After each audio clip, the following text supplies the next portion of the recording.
আসসালামু আলাইকুম, welcome to English apps. আজ নবম শ্রেণীর সাধারণ গণিত অ্যাসাইনমেন্টের সলিউশন দেওয়া হবে। প্রথমত আমরা প্রশ্নগুলো দেখে নিই।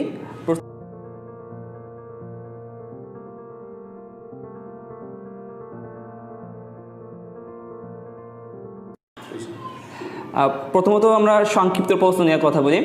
এখানে মোট 4টা সংক্ষিপ্ত প্রশ্ন আছে। প্রথম প্রশ্ন হচ্ছে 0.6 পৌনঃপুনিক ইন্টু 0.9 পৌনঃপুনিক এর ভ্যালু কত হবে। 2 নম্বর প্রশ্ন হচ্ছে 21/37 এর আবৃত দশমিকে প্রকাশিত মান কত। এটা একটা মিশ্র ভগ্নাংশ, এর মানে আবৃত দশমিকে প্রকাশিত মান বের করতে হবে।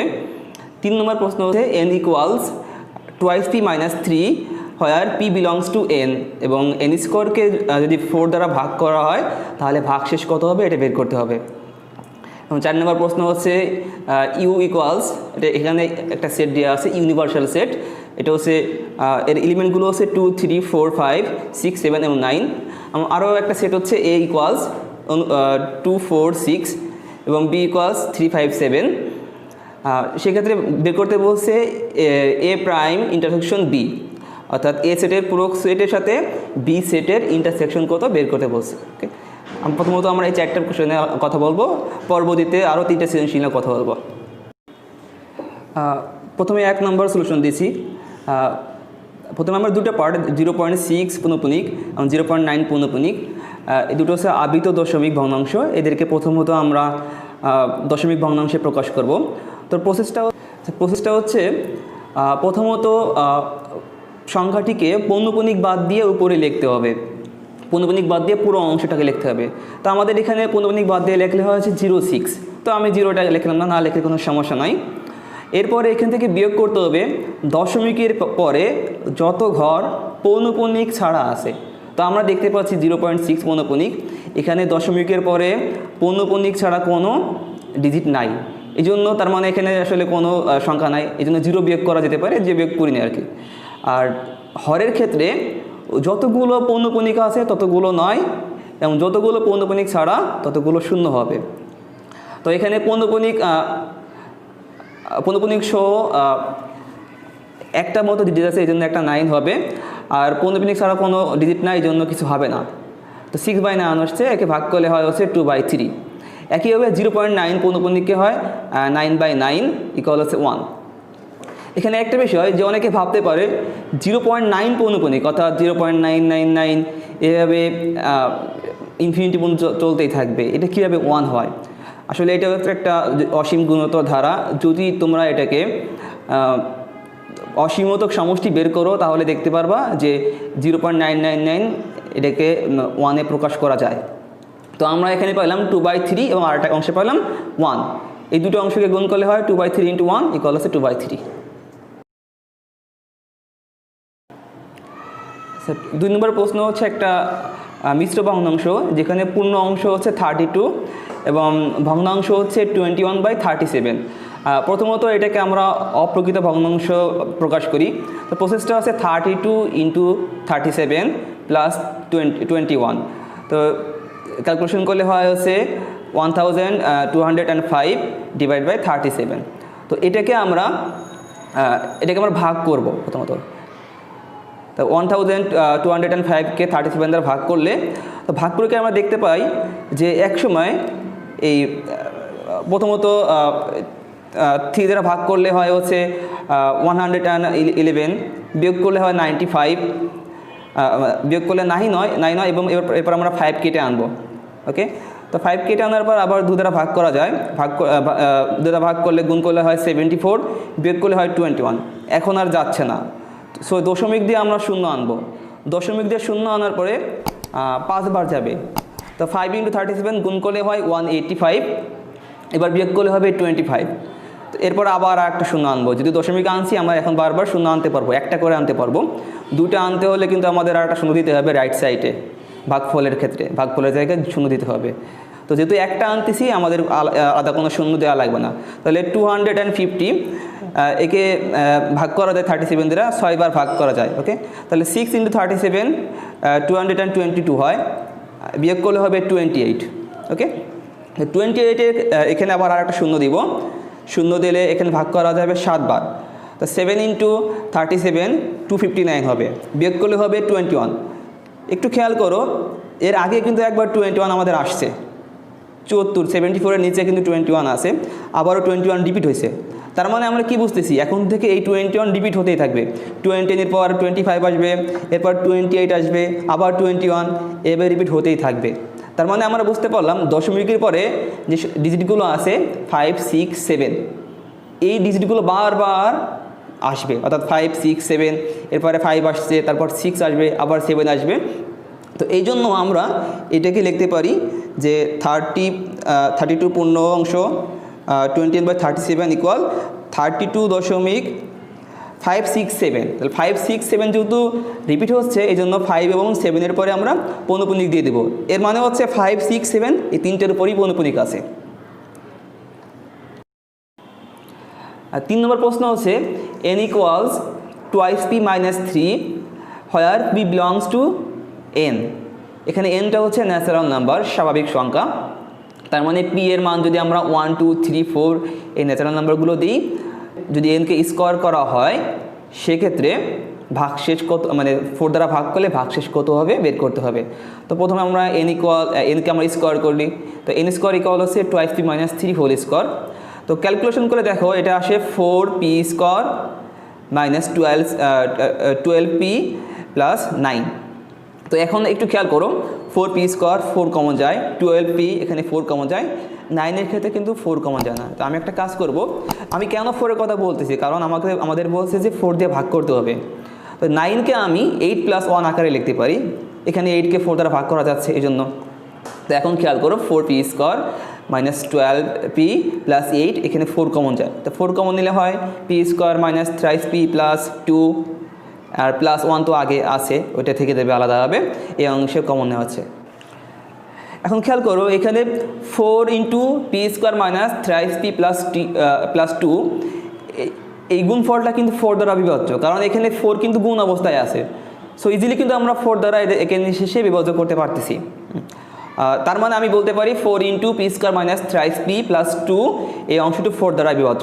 এখন যদি আমি পুরো অংশটাকে 4 দ্বারা ভাগ করি, অর্থাৎ 4 × p square minus 3p plus 2 plus 1, যদি আমি একে ভাগ করি, লেফট সাইডে কিন্তু অলওয়েজ ভাগশেষ 0 হয়ে যাবে, আর রাইট সাইডে 1, এই 1কে ভাগ করলে কিন্তু ভাগশেষ অলওয়েজ 1 হচ্ছে। তার মানে আমি পির যে ভ্যালু দিই না কেন, পির যে কোনো ভ্যালুর জন্য for all value of P belongs to n, 4 দ্বারা ভাগ করলে ভাগশেষ অবশ্যই 1 থাকবে, অর্থাৎ n স্কোয়ারকে 4 দ্বারা ভাগ করলে ভাগশেষ সর্বদা 1 হবে। এখন 4 নম্বর প্রশ্ন হচ্ছে, 4 নম্বর প্রশ্ন দেওয়া আছে ইউর ভ্যালু দেওয়া আছে ইউ সেটের, এবার এ সেট এবং বি সেট দেওয়া আছে। এখানে ইউ সেটটা হচ্ছে সার্বিক সেট, অর্থাৎ ইউনিভার্সাল সেট। এখন প্রথমে আমাদের বের করতে বলছে এ প্রাইম ইন্টারসেকশন বি। তো প্রথমত আমরা এ প্রাইমের মানটা বের করব, কারণ আমরা এ প্রাইম জানি না। আমরা জানি এ প্রাইম ইকুয়ালস ইউ ডিলিট এ। তো ইউটা হচ্ছে 2, 3, 4, 5, 6, 7, 9, এর থেকে এ সেট ডিলিট করতে হবে, অর্থাৎ 2, 4, 6। তো আমি যদি 2, 4, 6 ডিলিট করি তাহলে থাকে 3, 5, 7, 9, এটা হচ্ছে এ প্রাইমের ভ্যালু। এখন আমরা এ প্রাইম ইন্টারসেকশন বি বের করব। এ প্রাইমের ভ্যালু কিন্তু আমরা পেয়ে গেছি 3, 5, 7, 9, এবং বি সেটটা হচ্ছে 3, 5, 7। তো ইন্টারসেকশন মানে হচ্ছে কমন, শুধুমাত্র কমন এলিমেন্টগুলো আসবে।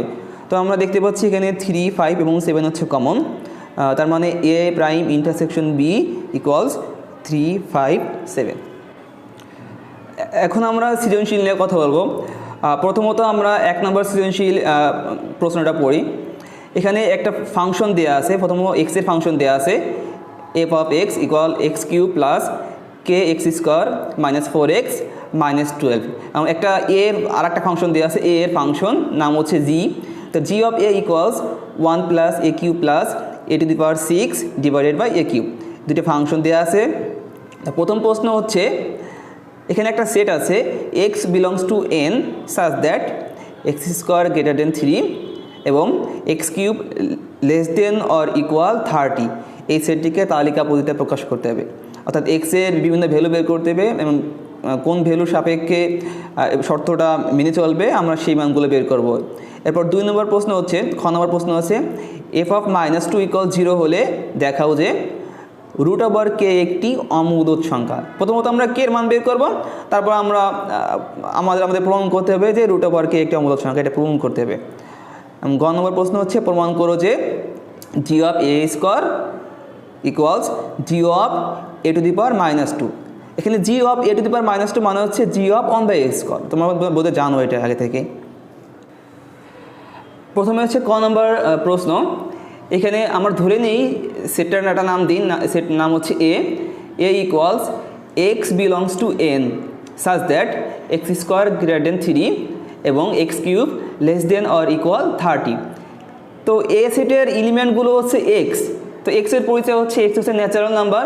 তো আমরা কিন্তু সব ন্যাচারাল নাম্বার নিতে পারবো না, যে ন্যাচারাল নাম্বারগুলো শর্ত মেনে চলবে তাদেরকে আমরা নিতে পারবো। তো আমরা ন্যাচারাল নাম্বার 1 থেকে শুরু করি। যদি x = 1 হয়, অর্থাৎ xটা হচ্ছে এলিমেন্ট, যদি এলিমেন্ট x = 1 হয় তাহলে আমরা দেখতে পাই 1² অর্থাৎ x² মানে 1² = 1। আর 1 কিন্তু 3 থেকে বড় না, তো আমি এখানে গ্রেটার দেন লিখতে পারছি না, আমি লিখবো ডাজ নট গ্রেটার দেন 3। এবং 1³ = 1 লেস দেন অর ইকুয়াল 30। তো সেকেন্ড কন্ডিশন ঠিক আছে, কিন্তু ফার্স্ট কন্ডিশন ঠিক নাই কিন্তু। ওকে, এরপর আমরা x এর মান 2 নিয়ে দেখি। x = 2 হলে 2² = 4, 4 > 3 কন্ডিশন ঠিক আছে। এবং 2³ = 8 লেস দেন অর ইকুয়াল 30, এখানে ঠিক আছে, লেস দেন কন্ডিশন ঠিক আছে। তার মানে x এর ভ্যালু 2 নিয়ে যাচ্ছে, দুটো কন্ডিশন মেনে চলছে। x = 3 হলে 3² = 9, 9 > 3 কন্ডিশন ঠিক আছে এখানে। এবং 3³ = 27 লেস দেন ইকুয়াল 30, এই কন্ডিশন ঠিক আছে, কারণ 27 30 থেকে ছোট। এখন x = 4 ভ্যালু নিয়ে দেখি, তাহলে 4² = 16 > 3, এই কন্ডিশন ওকে। এবং 4³ = 64 কিন্তু 30 থেকে মানে ছোটও না সমানও না, তার মানে আমরা লিখব does not less than or equal 30। তো আমরা দেখতে পাচ্ছি যে এরপরে 5 6 নিলে কিন্তু কন্ডিশন কিন্তু রাইট সাইডের কন্ডিশনটা কিন্তু মানে কন্ডিশন ঠিক থাকবে না, এই জন্য আমরা 2 আর 3 নিব। ওকে, 2 আর 3 এটা হচ্ছে অ্যান্সার তাহলে। আচ্ছা, খ নম্বর প্রশ্নটা হচ্ছে f অফ -2 = 0 হলে দেখাও যে √k একটি অমূলদ সংখ্যা। তো আমরা কিন্তু k এর ভ্যালু জানি না, তো আমরা প্রথমত k এর ভ্যালু বের করব। যেহেতু আমরা k এর ভ্যালু জানি না, কিন্তু আমরা এতটুকু জানি যে f অফ -2 = 0 হবে। সো অ্যাট ফার্স্ট আমরা f অফ -2 বের করে ফেলি। তো এখানে f অফ x, এই ফাংশনে x-টা হচ্ছে ডোমেন, তো আমি এখানে ডোমেন হিসেবে -2 দিব, অর্থাৎ f অফ -2 ইকুয়াল x এর জায়গায় -2 হবে। ওকে, তাহলে -2 এর হোল কিউব প্লাস k × -2 এর হোল স্কোয়ার মাইনাস 4 × -2 এবং -12। তো ক্যালকুলেশন করে দেখা যায় এখানে -8 প্লাস 4k প্লাস 8 -12 ইকুয়ালস হচ্ছে 4k - 12। তো এটা হচ্ছে f অফ -2 এর মান। কিন্তু আমরা কি জানি, আমরা জানি f অফ -2 = 0। এখন শর্ত মতে f অফ -2 = 0। তো আমরা একটু আগে f অফ -2 এর মান বের করছি 4k - 12, তো 4k - 12 = 0 হবে। ইমপ্লাইজ দ্যাট 4k = 12, এখানে পক্ষান্তর করছি -12, রাইট সাইডে আসলে +12 হয়ে গেছে। Implies that k = 12 / 4, therefore k = 3। So আমরা এখন k এর ভ্যালু পেয়ে গেছি, k = 3, অর্থাৎ √k = √3। সো আমাদের প্রমাণ করতে হবে যে √3 একটি অমূলদ সংখ্যা। তো আমরা একটা কাজ করব, এই প্রমাণটা করার জন্য আমরা একটা প্রসেস ফলো করব। প্রথমত আমরা ধরে নেব √3 একটা মূল সংখ্যা ধরে নেব। এরপর মূল সংখ্যা ধরলে দেখা যাবে এমন কিছু একটা আসবে যেটা অসম্ভব, তখন আমরা বলতে পারবো যে না, এটা মূল সংখ্যা হতে পারে না। সো আমরা এই প্রসেসে আগাবো। ধরি √3 একটি মূলদ সংখ্যা।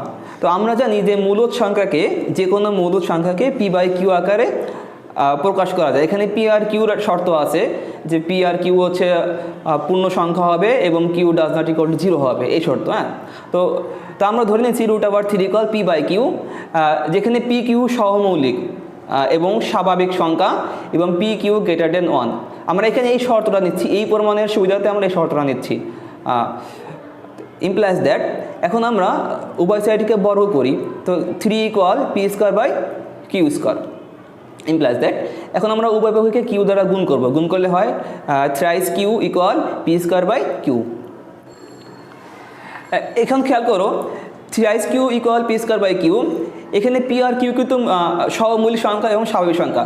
তুমি যে পি আর কিউর যে কোনো সহমৌলিক স্বাভাবিক ভ্যালু নাও, নিয়ে দেখবা যে 3q সবসময় হচ্ছে পূর্ণ সংখ্যা হবে, অর্থাৎ 3q স্পষ্টত পূর্ণ সংখ্যা, কিন্তু পি স্কোয়ার বাই কিউ কখনোই পূর্ণ সংখ্যা হবে না। তার মানে দেখতে পাচ্ছি লেফট সাইডে পূর্ণ সংখ্যা, রাইট সাইডে পূর্ণ সংখ্যা, এটা অসম্ভব। সো আমরা বলতে পারি 3q ও পি স্কোয়ার বাই কিউ সমান হতে পারে না, অর্থাৎ thrice q does not equal to p square by q. অর্থাৎ root over 3 p by q আকারের কোনো সংখ্যা হবে না, ইম্পসিবল। অর্থাৎ রুট ওভার 3কে পি বাই কিউ আকারে প্রকাশ করা যাবে না, অর্থাৎ root over 3 does not equal to p by q. যেহেতু পি বাই কিউ না, তার মানে এটা মূলদ সংখ্যা না, অর্থাৎ রুট ওভার 3 একটি অমূলদ সংখ্যা, দেয়ারফর রুট ওভার কে একটি অমূলদ সংখ্যা। 3 নম্বর প্রশ্ন আমাদের প্রুভ করতে হবে g of a square equal g of a to the power -2। প্রথমে আমরা জি অফ এ স্কোয়ার বের করব। ফাংশনটা হচ্ছে এ এর ফাংশন, অর্থাৎ ডোমেনটা হচ্ছে এ, কিন্তু আমরা এখন যে ভ্যালুটা বের করব এখানে ডোমেনটা হচ্ছে এ স্কোয়ার, অর্থাৎ যেখানে এ আছে সেখানে এ স্কোয়ার লিখতে হবে। অর্থাৎ জি অফ এ ছিল 1 plus a cube plus a to the power 6 divided by a cube. তো এখানে আমরা যেখানে এ আছে সেখানে এ স্কোয়ার লিখব, অর্থাৎ 1 প্লাস এ স্কোয়ার তার হচ্ছে হোল কিউব, তারপর হচ্ছে এ square whole to the power 6, আর নিচে হচ্ছে এ square whole to the power 3। এখন উপরে কি আসবে 1 plus a to the power 6, 2 আর 3 গুণ হবে, এখানে 2 আর 3 গুণ হবে, যোগ হবে না কিন্তু, ওকে। Plus a to the power 6, 2 গুণন 6 12 হচ্ছে, divided by a to the power 6। আচ্ছা এখন আমরা রাইট হ্যান্ড সাইড দিয়ে কাজ করব, জি of a to the power -2। তা তোমরা হয়তো বা জানো যে a to the power -n equal হচ্ছে 1 by a to the power n, এটা একটা সূচকের সূত্র। অর্থাৎ জি এ টু দি পাওয়ার -2 সমান হচ্ছে 1 বাই এ স্কোয়ার। অর্থাৎ বেসিক্যালি আমরা জি অফ 1 বাই এ স্কোয়ারটা বের করব, যেখানে এ আছে এর পরিবর্তে আমরা ইনপুট হিসেবে 1 বাই এ স্কোয়ার দিব। তো এখানে 1 প্লাস 1 বাই এ স্কোয়ারের হোল কিউব প্লাস 1 বাই এ স্কোয়ারের হোল টু দি পাওয়ার 6, আর নিচে এ কিউব ছিল, আমরা এখানে লিখবো 1 by a square whole to the power 3। এখন এখানে হচ্ছে 1 plus 1 by a to the power 6, 2 আর 3 গুণ হবে, plus 1 by a to the power 12, নিচে হচ্ছে 1 by a to the power 6। এখন এটাকে আমি যদি উপরের অংশ লসাগু করি এ টু দি পাওয়ার 12 হবে, ক্যালকুলেশন করলে হচ্ছে a to the power 12 plus a to the power 6 plus 1, নিচে হচ্ছে 1 by a to the power 6। এখন যদি আমি ক্যালকুলেশন করলে লাস্টে আসে হচ্ছে 1 plus a to the power 6 plus a to the power 12 divided by a to the power 6। এটা হচ্ছে আমাদের রাইট হ্যান্ড সাইড। এখন আমরা খেয়াল করি লেফট হ্যান্ড সাইড আর রাইট হ্যান্ড সাইড কিন্তু সমান। খেয়াল করো জি অফ এ স্কোয়ারের যে ভ্যালু পাইছি আমরা, জি অফ এ টু দি পাওয়ার -2রও আমরা একই ভ্যালু পেয়েছি। সো আমরা লিখতে পারি g of a square equal g of a to the power -2। আচ্ছা এখন আমরা সৃজনশীল 2 নিয়ে কথা বলবো। সৃজনশীল 2 হচ্ছে একটা অনিয়মিত আকৃতির বহুভুজ। এখানে বহুভুজটা দেখো, প্রশ্ন দেওয়া আছে যে ক নম্বরে দেওয়া আছে যে বিসি এর দৈর্ঘ্য বের করতে হবে, ওকে।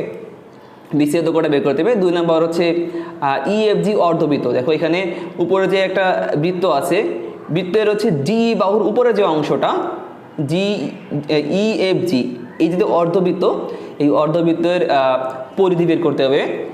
গ নম্বরে কি বলছে যে এই A B C D E F G অর্থাৎ টোটাল ক্ষেত্রটা, এই ক্ষেত্রটার পরিসীমা এবং ক্ষেত্রফল বের করতে হবে।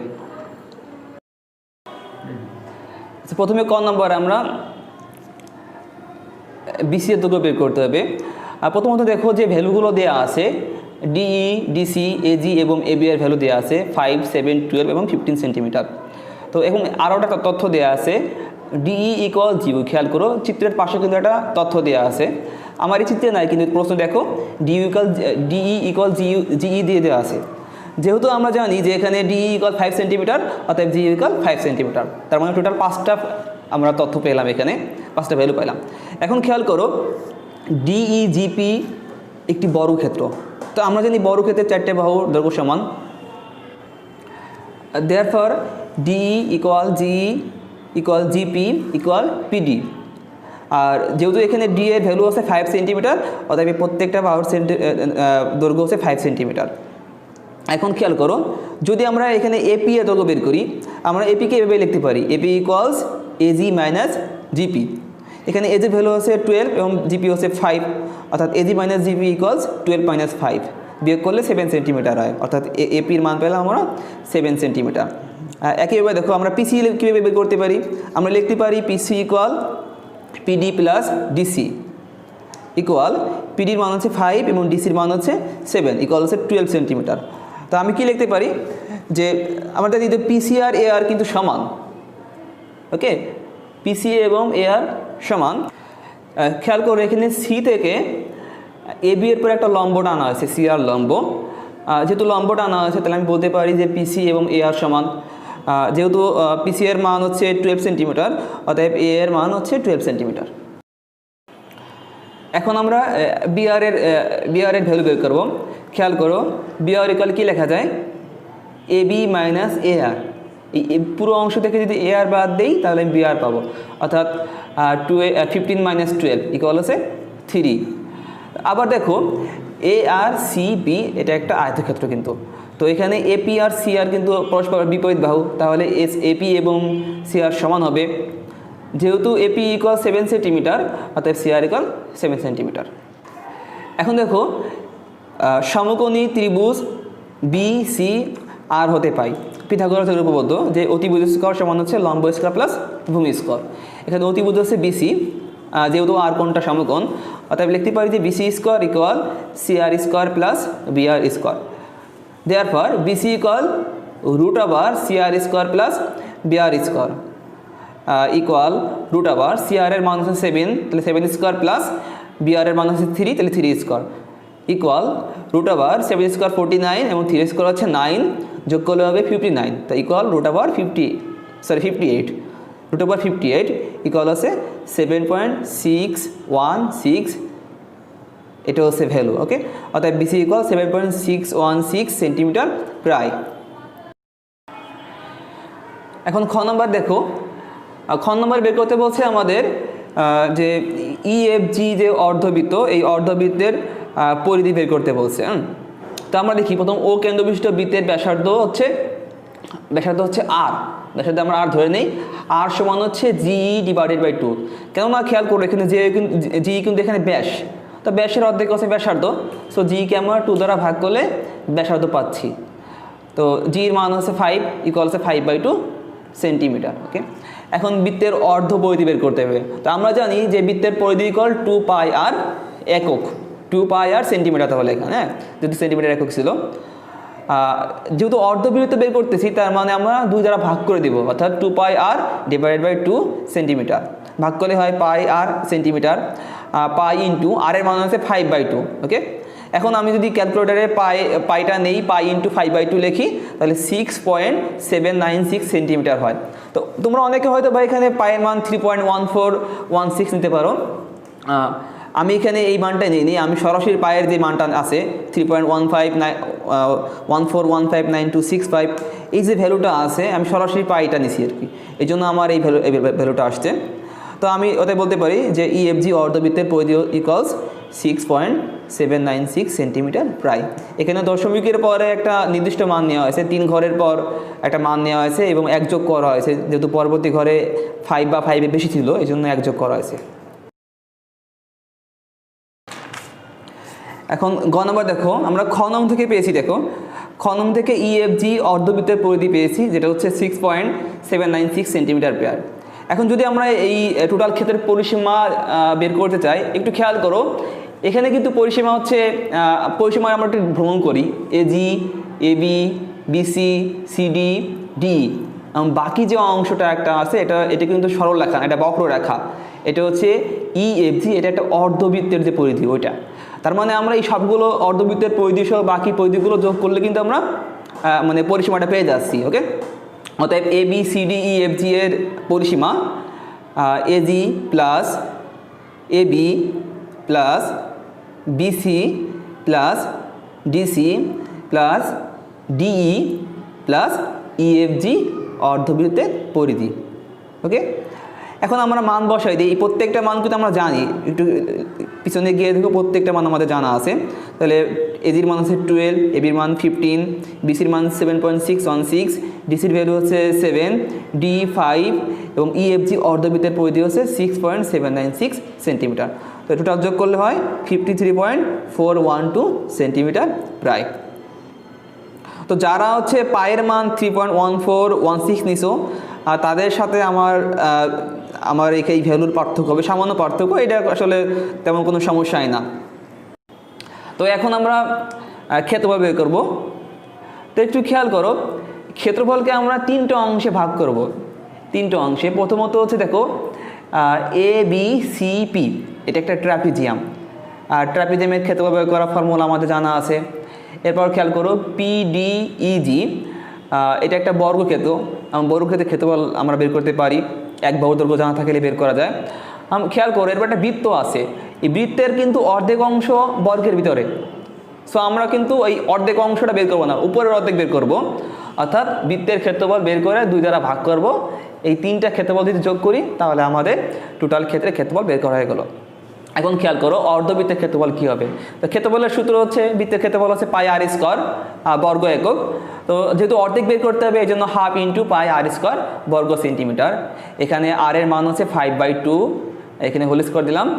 তো ক্যালকুলেশন করলে দেখা যাচ্ছে 8.495 বর্গ সেন্টিমিটার। এখানেও পায়ের জেনুইন ভ্যালুটা নেওয়া হয়েছে। ওকে, এখন খেয়াল করো পিডিইজি বর্গের ক্ষেত্রফল, এই বর্গের প্রতি বাহুর দৈর্ঘ্য হচ্ছে 5 সেন্টিমিটার। সো লেখা যায় 5 স্কোয়ার বর্গ সেন্টিমিটার ইকুয়াল 25 বর্গ সেন্টিমিটার।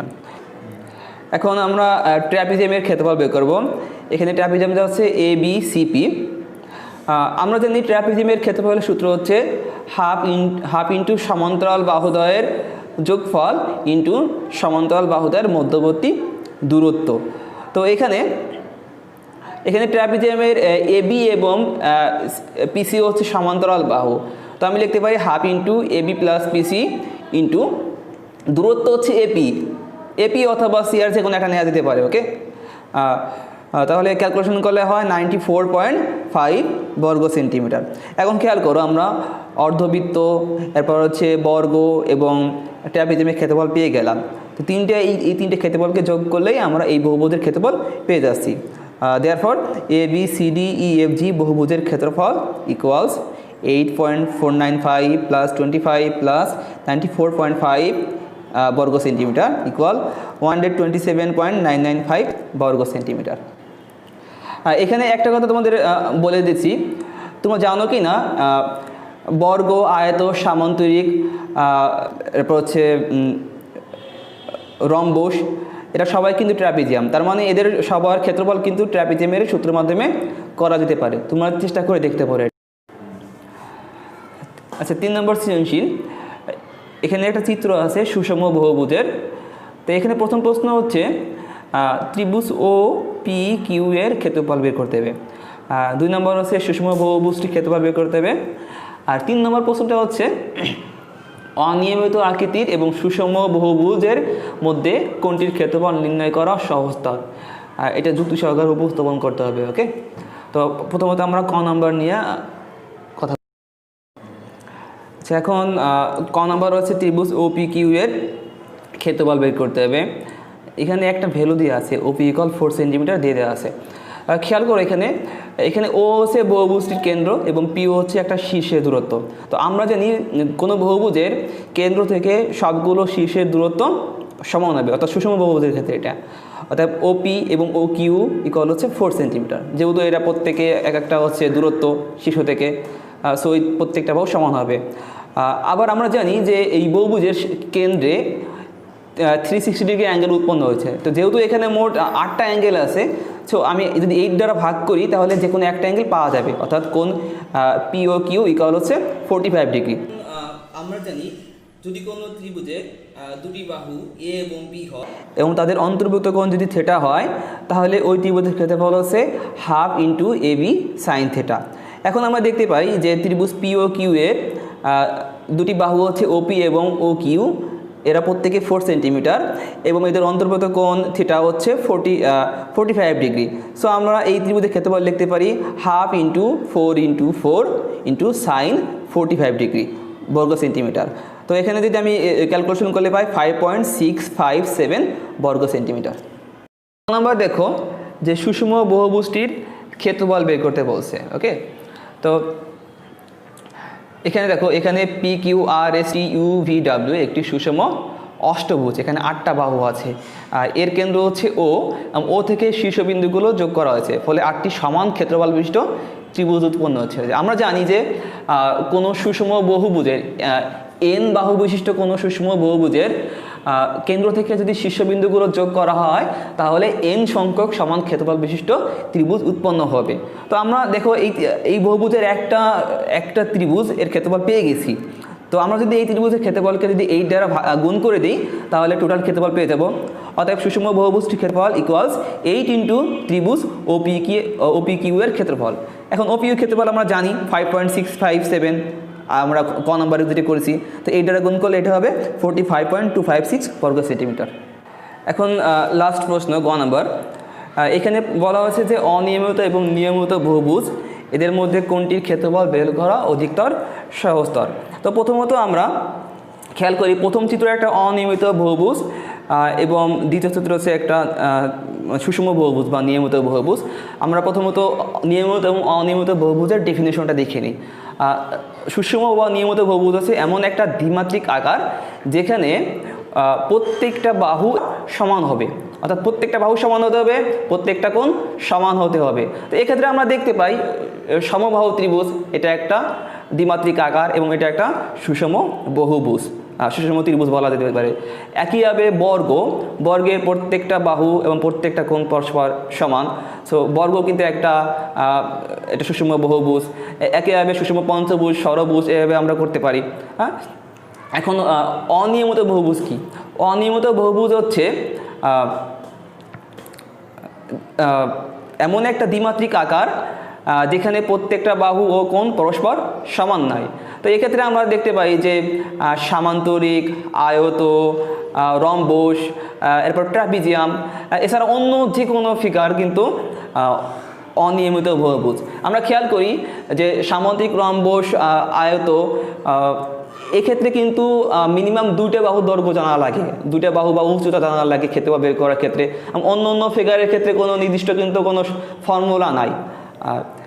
কিন্তু আমরা যদি দেখতে পাই যে নিয়মিত বহুভুজের শুধুমাত্র একটা বাহুর দৈর্ঘ্য জানা থাকলে আমরা তার ক্ষেত্রফল বের করতে পারতেছি। যেমন ত্রিভুজের ক্ষেত্রে যদি আমরা সুষম ত্রিভুজ দেখি, এর একটা বাহুর দৈর্ঘ্য যদি a হয় তাহলে ক্ষেত্রফল হচ্ছে √3/4 a² বর্গ একক। একইভাবে যদি বর্গ হয়, বর্গের এক বাহু যদি a হয় তাহলে a² বর্গ একক। এরপর যদি বাহু সংখ্যা আরও বৃদ্ধি পায়, অর্থাৎ সুষম পঞ্চভুজ হয়, সেক্ষেত্রে আমরা একটা সূত্র ইউজ করতে পারি। সুষম পঞ্চভুজ, ষড়ভুজ বা যে কোনো ক্ষেত্রে, সুষম ত্রিভুজ, এরপর সুষম চতুর্ভুজ, পঞ্চভুজ, যে কোনো ক্ষেত্রে একটা কমন সূত্র হচ্ছে NA² divided by 4 into cot 180 degree by n, যেখানে a হচ্ছে একটা বাহুর দৈর্ঘ্য আর n হচ্ছে বাহু সংখ্যা। এই সূত্রের মাধ্যমে আমরা সুষম ত্রিভুজ, সুষম চতুর্ভুজ অর্থাৎ বর্গ, সুষম পঞ্চভুজ এবং যে কোনো সুষম বহুভুজের ক্ষেত্রফল বের করতে পারতেছি। অর্থাৎ দেখা যাচ্ছে যে সুষম বহুভুজের ক্ষেত্রে একটা মাত্র বাহুর দৈর্ঘ্য জানলেই আমরা ক্ষেত্রফল বের করতে পারতেছি।